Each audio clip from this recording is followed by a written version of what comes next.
கொடுத்து விடுவேன். அதற்கு பிறகு அவருடைய முகத்தை பார்ப்பேன். வெகுமதி அவனுக்கு முன் போயிற்று. 21 போடுமா. அன்று ராத்திரி பாளையத்திலே தங்கி, வெகுமதியை ஃபர்ஸ்ட் அமிச்சிட்டாரு. ஒரு ஆளை விட்டு, வேலைக்காரனை விட்டு வெகுமதியை ஃபர்ஸ்ட் ஏசாவை போய் பார்த்து நான் வரேன்னு சொல்லிடுங்க. வெகுமதிகளை அனுப்பி விடுகிறார். கிஃப்ட் அனுப்புறாரு. ஆட்களை விட்டு அன்று ராத்திரியிலே ஒரு ஈவினிங் டைம் போல அனுப்பிட்டு, அன்னைக்கு ராத்திரியிலே, அன்று ராத்திரியிலே என்ன போடப்பட்டிருக்கிறது, பாளையத்திலே தங்குகிறார். திடீரென அவருக்கு ராத்திரியில எழுந்திரிச்சிட்டார். இன்னைக்கு நம்ம தங்குவோம், படுப்போம், ஆனா எந்திரிக்க மாட்டோம்.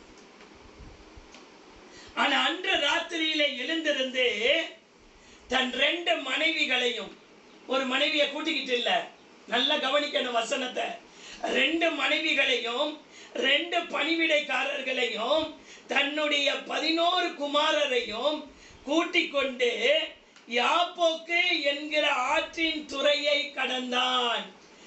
பாளையத்தில் தங்கி இருந்த யாக்கோபு திடீரென்று நடு ராத்திரியில் இல்ல, கொஞ்சம் அப்படியே கொஞ்சம் முன்னாடி, நடு ராத்திரிக்கு முன்னாடி எழுந்திருந்து என்ன நினைச்சாருன்னு தெரியல. யாப்போக்கு என்ற ஆற்றை கடக்கிறார். எல்லாரையும் கூட்டிக்கிட்டு கடக்கிறார். ஆடு மாடு எல்லாத்தையும் கூட்டிக்கிட்டு யாப்போக்கு என்ற ஆற்றை கடந்து போகிறார் இந்த யாக்கோபு. கடந்து போன பிறகு அவர்களையும் சேர்த்து ஆற்றை கடக்க பண்ணி தனக்கு உண்டான யாவையும் அக்கறைப்படுத்தினான். ஃபர்ஸ்ட் அவர்களை சேஃப்டி பண்றார். ஏன்னா பயம், எந்த மனைவியை கொள்வாரோ, எந்த பிள்ளையை தூக்குவாரோ, எந்த ஆட்டை அடிச்சு கொள்வாரோ என்ற பயம் அவரை தூங்க விடவில்லை. பயம் நம்மை தூங்க விடாது. பயம் நம்மை தூங்க விடாது. அப்படிப்பட்ட நேரங்களில் நாம் என்ன செய்கிறோம் என்பதுதான் முக்கியமான காரியம். பயம் யாக்கோபை தூங்க விடவில்லை. பிள்ளைகளையும் மனைவிகளையும் எல்லாரையும் அக்கறைப்படுத்துகிறார் யாக்கோபு. படுத்திவிட்டு யாக்கோபு பிந்தி தனித்து அவர்களை கொண்டு போய் அங்க விட்டுட்டு சேஃப்டி பண்ணிட்டு மறுபடியும் பின்னாடி வரார். ஆற்றை கடந்து பாளையத்துக்கு வரார். வந்து தனித்திருந்தான்.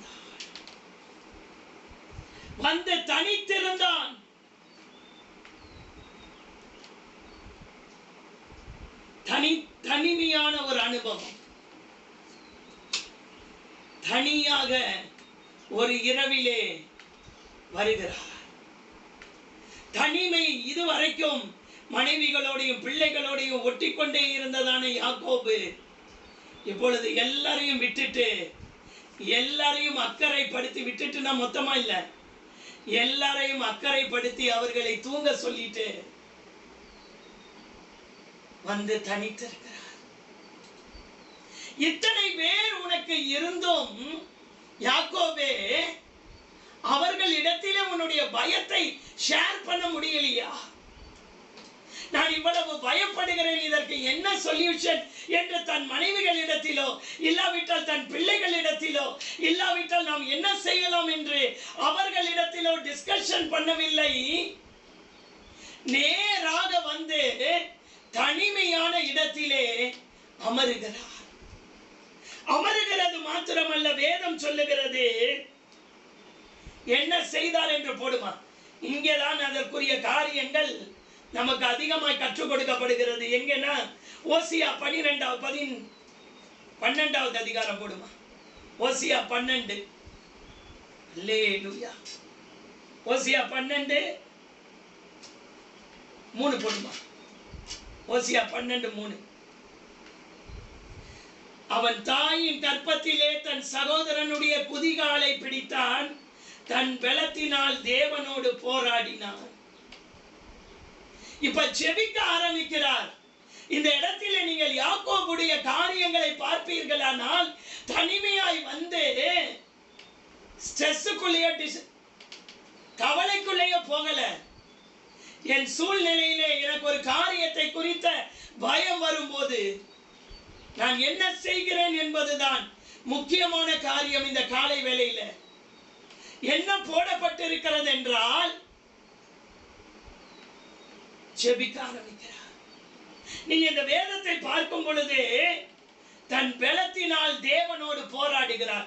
நீங்க அங்க பார்க்கும் பொழுது அந்த இடத்திலே என்ன போடப்பட்டிருக்கிறது என்றால், அப்பொழுது ஒரு புருஷன் பொழுது விடியும் அளவும் அவனுடனே போராடி, பொழுது விடியும் அளவும் அவனுடனே போராடி அப்படின்னா ஜெபிக்க ஆரம்பிக்கிறார். எப்படி ஜெபிக்கிறார்னு பார்க்கலாமா? எப்படி ஜெபிக்கிறார்? அவன் தூதரோடே போராடி. அங்கே புருஷன் என்று போடப்பட்டிருக்கா? தூதன்.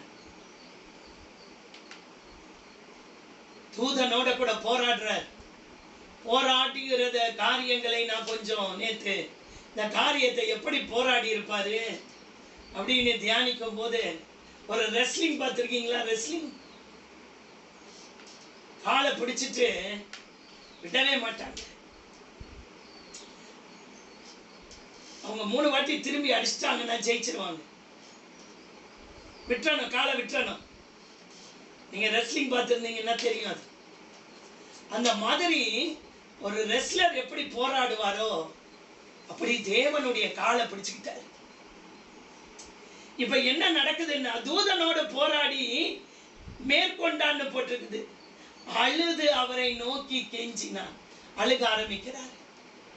1 hour ஆகுது, 2 hours ஆகுது. அழுகிறாரு, அழுகிறாரு, அழுகிறாரு, அழுகிறாரு.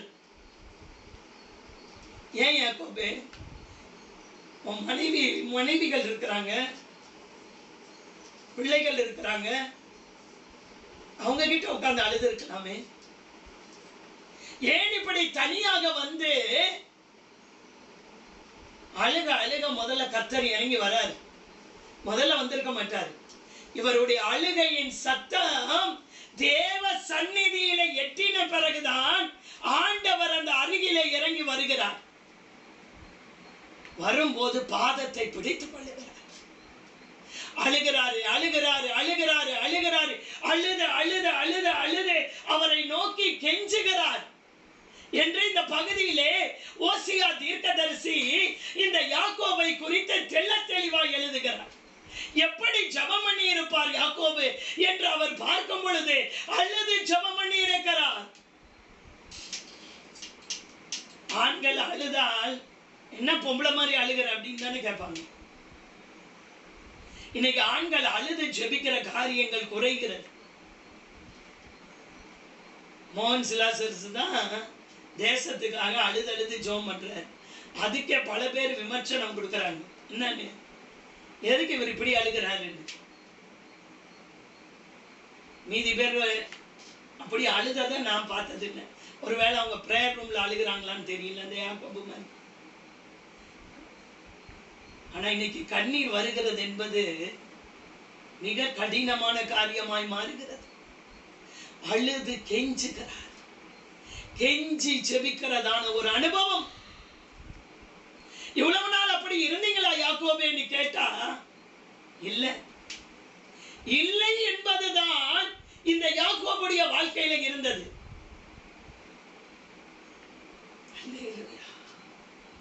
பெத்தேலிலே அவர் அவனை கண்டு சந்தித்து அவ்விடத்திலும் நம்மோட பேசினார். இந்த கெஞ்சி ஜெபிக்கிறதான இப்படி ஜெபிக்க ஆரம்பிக்கிறார் யாக்கோபு. இப்ப போடுமா ஆதியாகமம் 32 போடுமா. இப்ப எப்படி ஜெபிக்கிறாருன்னு சொல்லிட்டேன். நம்ம எப்படி ஜெபிக்கிறோம், நம்மளுடைய லைஃப்ல ஜெப ஜீவியம் எப்படி இருக்கிறது, ஜெபம் என்றால் என்ன? இன்றைக்கு நான் நினைத்துக் கொள்ளுகிறேன் நான் ஜெபிக்கிறேன் என்று. யாக்கோபுடைய ஜெபம் எப்படி இருந்தது என்று ஆண்டவரே இன்னும் அதிகமாய் நாங்கள் தியானிக்க இந்த காலை வேளையில நீர் எங்களுக்கு கொடுத்த இந்த மாதத்திலே கொடுத்ததான கிருபைக்காக நான் உம்மை ஸ்தோத்தரிக்கிறேன் அப்பா. இங்க வசனம் சொல்லுகிறது அழுது கெஞ்சுகிறான். இன்னைக்கு நான் ஸ்டைலா உட்கார்ந்துகிட்டு ஜெபம் பண்றேன். அழுகிறாரு, அழுகிறாரு, அழுகிறாரு, அழுகிறாரு. காலை பிடிச்சுக்கிட்டு அழுகிறாரு, அழுகிறாரு, அழுகிறாரு, அழுகிறாரு.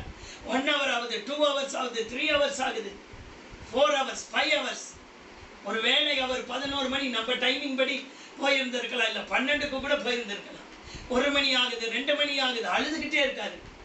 3 மணி ஆகுது, 4 மணி ஆகுது, 5 ஆகுது. இன்னைக்கு நம்ம டைம் குறிச்சு தான் ஜெபம் பண்றோம், அப்படிதானே? அதனாலதான் இன்னும் நம்ம அதனால பல விடுதலைகளை நீங்களும் நானும் பார்க்க முடியல. மணிக்கணக்காய் ஜெபித்தீட ஜெபாவி ஊற்றும், மனதுருகி ஜெபித்தீட ஜெபாவி ஊற்றும்.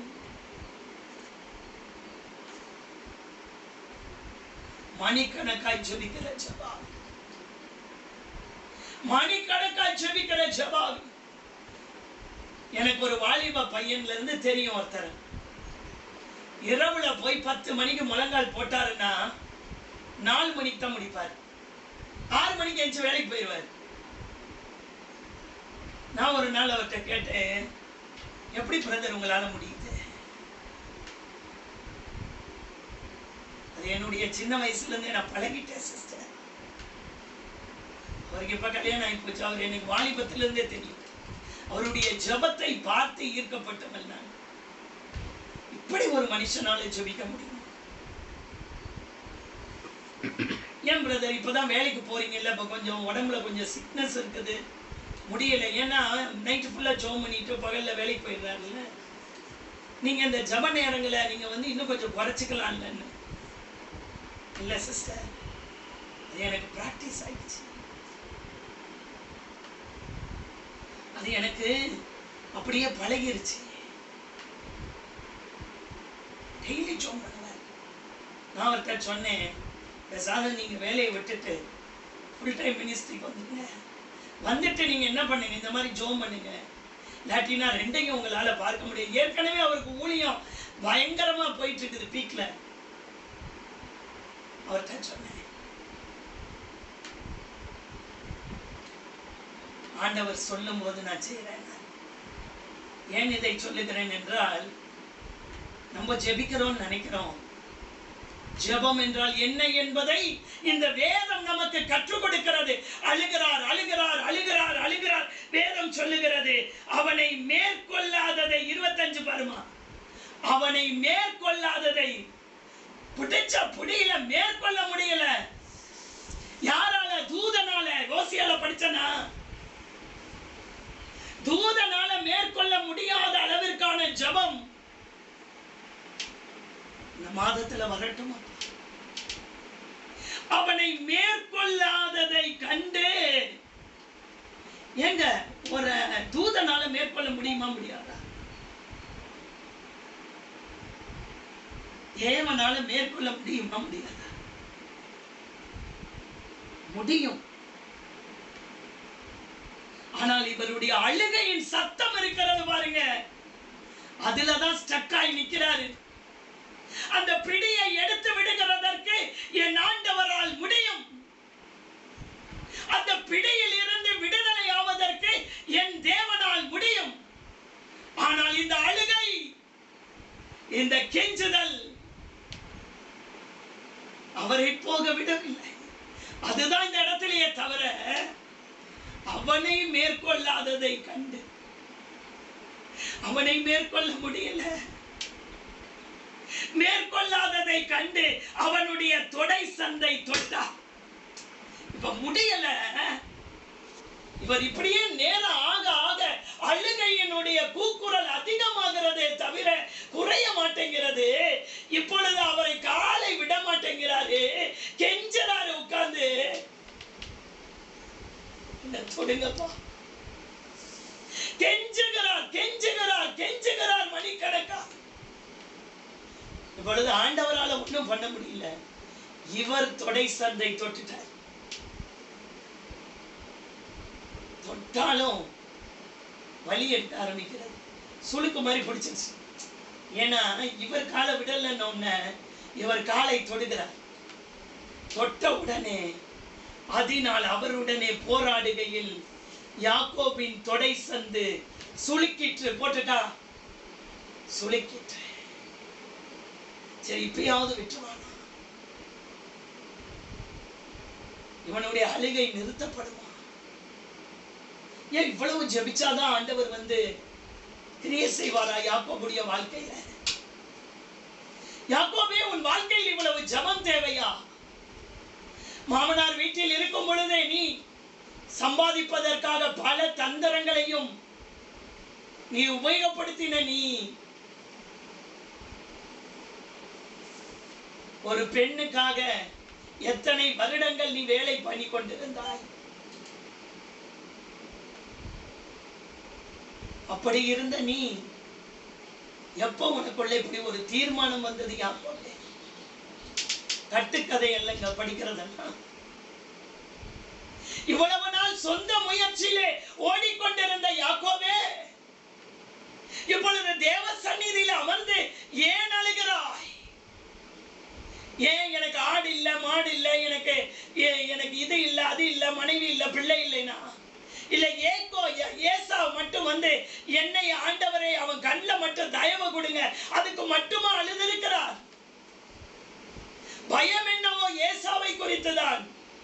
ஆனால் ஜெபிக்கிற பொழுது எங்கேயோ அவருடைய இருதயம் குத்தப்படுகிறது. தன்னுடைய குற்றங்கள்,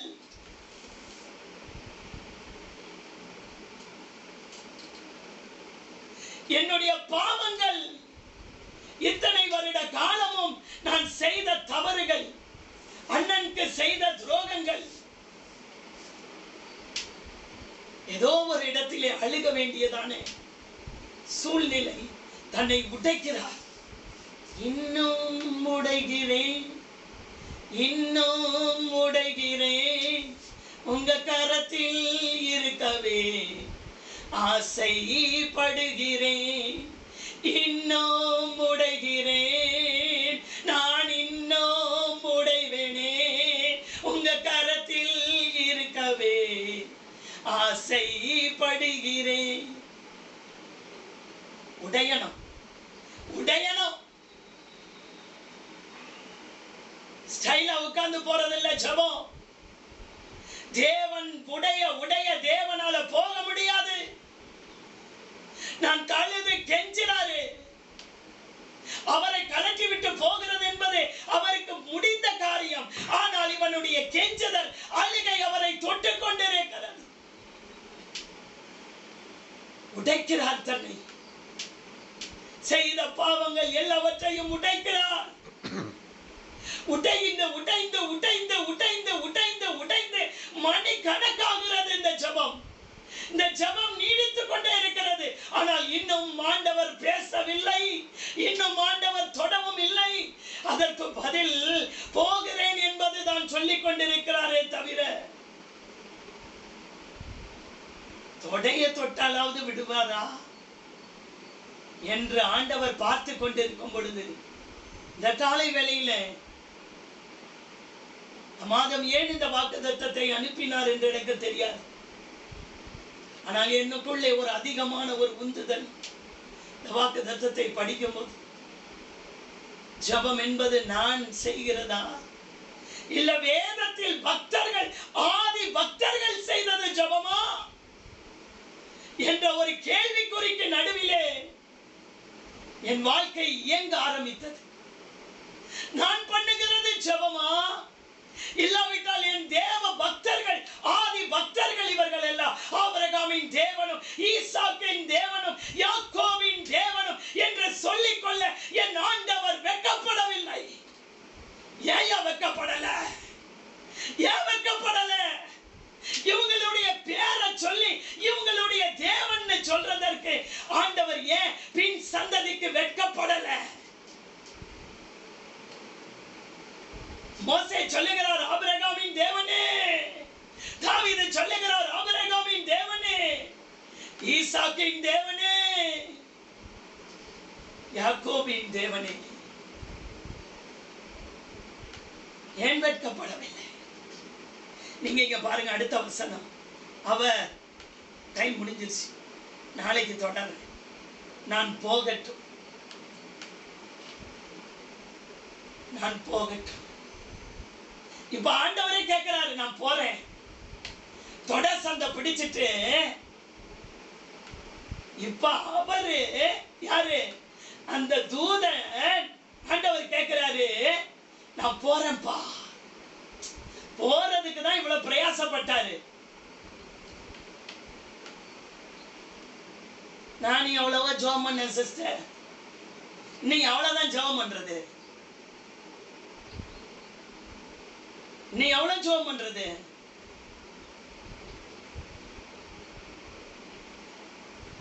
இன்னும் ஜெபம் பண்ணுங்க. ஐயோ இப்படிலாம் ஜெபம் பண்ண முடியாது. நான் எந்த அளவுக்கு ஜெபிக்கணும்னு ஆண்டவர்கிட்ட கேட்போமா? நம்மை ஆண்டவர் இப்படி ஜெபம் பண்ண சொல்றாரான்னு எனக்கு தெரியாது. ஆனால் என்னுடைய ஜெபங்கள் இன்னும் எவ்வளவு தேவை என்பதை, நான் இன்னும் எவ்வளவு ஜெபிக்கணும் என்பதை, எவ்வளவு நேரங்களை நான் வீணடிக்கிறேன். ஆண்டவரும் நானும் என்று உட்காருவதை விட செல்போனும் நானும் என்று உட்காருகிற நேரங்கள் தான் அதிகமாக இருக்கிறது. எப்படி வருவார் ஆண்டவர் என் அருகிலே? எப்படி வருவார் என் அருகில்? எப்படி வருவார்? எல்லாத்தையும் கொண்டு போய் அக்கறை படுத்திவிட்டு தனித்திருந்தான் தேவ சமூகத்திலே.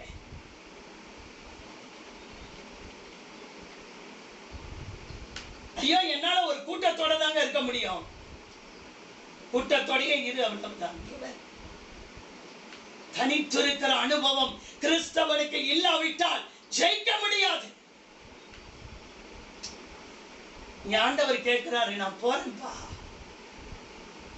நான் போகட்டும், நான் போகணும்.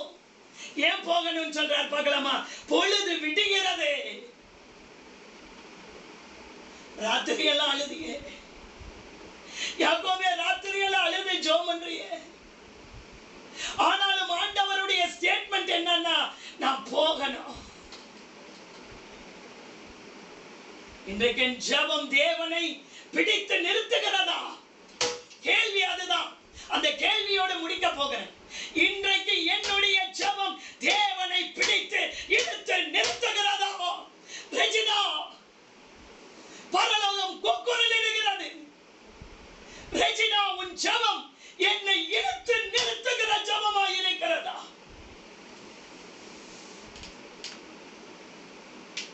போறீங்களா? ஆண்டவரே போங்க. என்னத்தை நானும் ஜெபம் பண்ணேன், அண்ணன் நடக்க மாட்டேங்குது. ஜெபம்னா என்னங்க? ஜெபம் என்றால் என்ன? இரவுல வந்து தேசத்துக்காக ஜெபம் பண்ணுங்கன்றனே, ஜெபம்னா என்ன? என் நேரத்தை கொடுக்க முடியாது, அழுது ஜெபிக்க முடியாது என்னால. தேவனும் வர மாட்டார். நம்ம பாட்டுக்கு ஜெபம் பண்ணிட்டே இருக்க வேண்டியதான். தன்னை அர்ப்பணிக்கிறது ஜெபம். தன்னுடைய இருதயத்தை உடைக்கிறது ஜெபம். என் இருதயம் உடைஞ்சு அழுகணும். நான் செய்த பாவங்களுக்கு அப்படியே வந்துருச்சு, எல்லாம் வந்துருச்சு. எனக்கு வீடு வந்துருச்சு, கார் வந்துருச்சு, பைக் வந்துருச்சு, எல்லாம் வந்துருச்சு அப்படின்னு சொல்லிட்டு இருக்கிறதல்ல ஜெபம். எல்லாம் வந்தது, என் வெகுமதி தான் அனுப்பிட்டியே யாக்கோபே.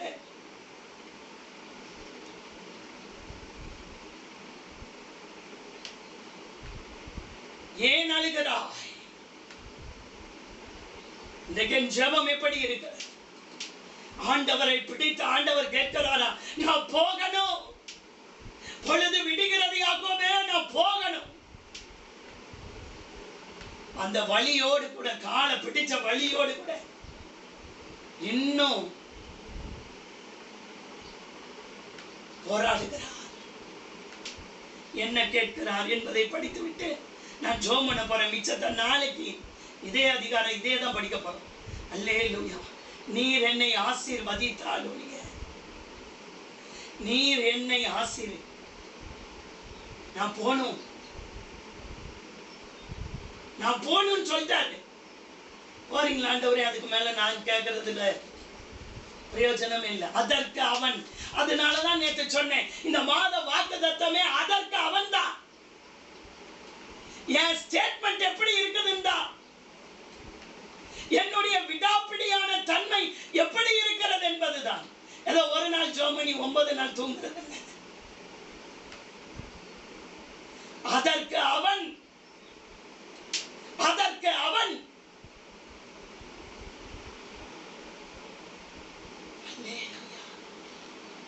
எப்படி ஜெபம் பண்ணியிருந்தா ஆண்டவர் இறங்கி வந்திருப்பார். சும்மா ஜெபிக்கிறவங்க பக்கத்துல எல்லாம் வரமாட்டாரு. சும்மா ஏமாத்துகிற ஆட்கள் பக்கத்துல எல்லாம் வரமாட்டாரு. கண்ணீர் விட்டு இன்னும் உடைகிறேன், இன்னும் உடைகிறேன், உங்க கரத்தில் இருக்கவே ஆசைப்படுகிறேன். அதாவது ரட்சிக்கப்பட்ட புதுசுல அழுது ஜெபம் பண்ணுவோம். அப்ப என் பாவம் என் அக்கிரமம் எல்லாம் தெரியும். ஆனா கிறிஸ்தவன் ஆகி நான் பல வருடங்கள் சர்ச்சுக்கு போன பிறகு நல்ல கவனிங்க, ஒவ்வொரு வார்த்தையும் இந்த மாதம் முக்கியமா இருக்கும். நான் ஒப்பு கொடுக்க வேண்டும். நேற்று நைட்டு ஜெபத்திலே சொல்லிட்டேன், இந்த மாதத்திலே ஆண்டவருடைய வார்த்தை வரும்போதே வல்லமையும் புறப்பட்டு வரும். நான் ஆக ஆக நான் காணிக்க கொடுக்க ஆரம்பிச்சு, நான் சர்ச்சுக்கு போக ஆரம்பிச்சு, நான் பண்ற தப்பெல்லாம் அப்படியே மூடுகிறது. ஆரம்பத்தில் அதாவது அதனாலதான் ஆண்டவர் சபையை பார்த்து சொன்னாரு, நீ ஆதியில கொண்டிருந்த அன்பை விட்டாய். அன்பை விட்டாய்னா என்ன? அப்ப எல்லாம் உடஞ்சி ஜெபம் பண்ண, இப்ப ஸ்டைலா ஜெபம் பண்ற. அந்த நாட்கள்ல என் பாதத்திலேயே கடந்த நின்னுட்டு ஜெபம் பண்ணிட்டு போற, அப்படியே போ. அதை மாற்றதான் இந்த மாதம் இந்த வாக்குத்தத்தம். அதை மாற்றும்படியாகத்தான் 6:35-37 முடிச்சாங்க. அல்லேலூயா. அதற்கு அவன் நான் போறேன்பா, என்னை விட்டுறியா?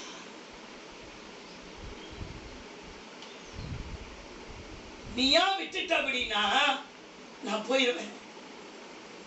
நானா எடுக்கணும் தான் பாக்குறேன், உன்னைய தொடணும் தான் பாக்குறேன்.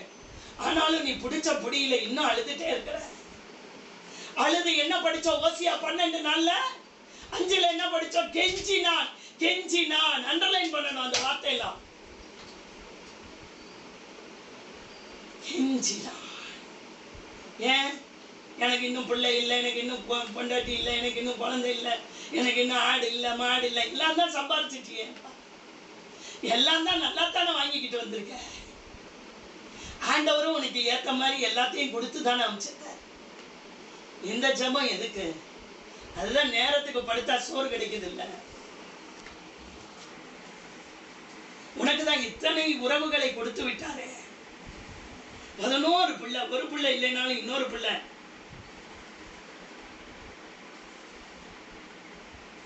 ஏன் இப்படி அழுகிறாய்? மொத்தமா செய்த பாவங்கள் எல்லாம் உடைக்கப்படுகிறார். எப்ப உடைஞ்சிருக்கணும் யாக்கோபு? நான் அதை நாளைக்கு கொண்டு வரேன். எப்ப உடையணுமோ ஆரம்பத்துல எல்லாம் இல்லை. சிலவங்களுக்கு ஆரம்பத்துல இருக்கும் உடைஞ்சு ஜெபம் பண்றது, நாள் ஆக ஆக இருக்காது. இப்ப நான் சொல்றது பொய், இப்ப நான் சொல்றதான சில காரியங்கள் எல்லாம் என்ன, இதெல்லாம் என்ன தப்பு அப்படின்ற லிஸ்ட்ல போயிட்டு இருக்குது. கண்களை மூடி ஜெபிக்கலாம். அதற்காக அவன் எப்படி ஜெபம் பண்ணான்னு சொல்லிட்டேன். அழுகையின் கூக்குரல் கெஞ்சுறா. ஆண்டவரால எடுத்து விட்டு போறதுக்கு இன்னும் கொஞ்சம் ஆண்டவர் தொடைய பிடிச்சதுக்கு பதில் கையை பிடிச்சிருக்கலாம்ல. தொடைய காலை வச்சாங்க, ஆண்டவரை பிடிச்சிருப்பாரு. நான் கேட்கிறேன் சீரியஸா, கையை பிடிச்சிருந்தாருன்னா, கையில ஒரு சுளுக்க கொடுத்திருந்தாருன்னா விட்டுருப்பானா இல்லையா? என் தேவன் கூட பாருங்க, எதை செஞ்சா மொத்தமா விட்டுருவாரு அப்படின்றது அவருக்கு தெரியும். ஆனா காலை தான் பிடிச்சாரு.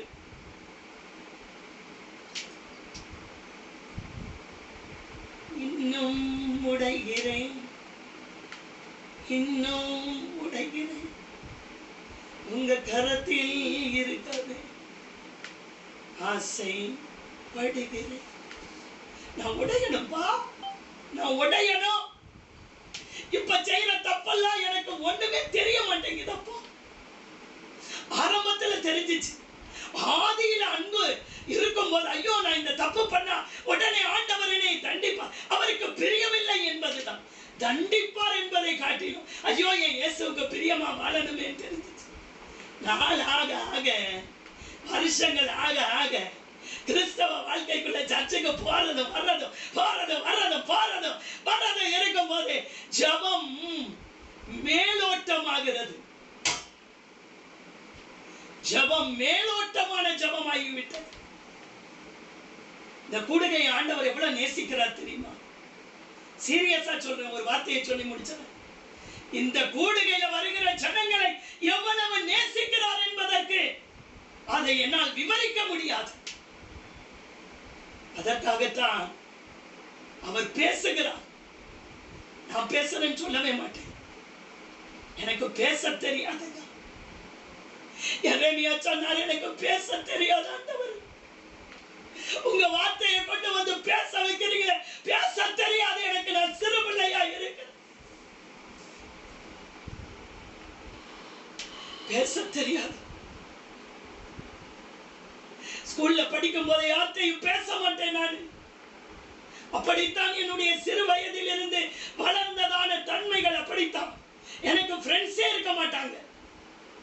பேசினாதான ஃப்ரெண்டு வருவாங்க, எனக்கு ஃப்ரெண்ட்ஸே இருக்க மாட்டாங்க. ஆண்டவர் எவ்வளவு நேசிக்கிறார் என்றால் இந்த வார்த்தைகளை அனுப்புகிறார். ஆண்டவரே நான் உடைய என்ன ஒப்பு கொடுக்கிறேன், நான் உடைக்கிறேன். அப்பா கிறிஸ்துவுக்குள்ள வர வர நான் என்ன கடினமாய் போச்சு பாருகிறது. நான் நாளில் அர்ப்பணிக்கிறேன். இயேசுவின் மூலமாய் ஜெபிக்கிறேன் எங்கள் ஜீவனுள்ள பரம பிதாவே. ஆமென் ஆமென்.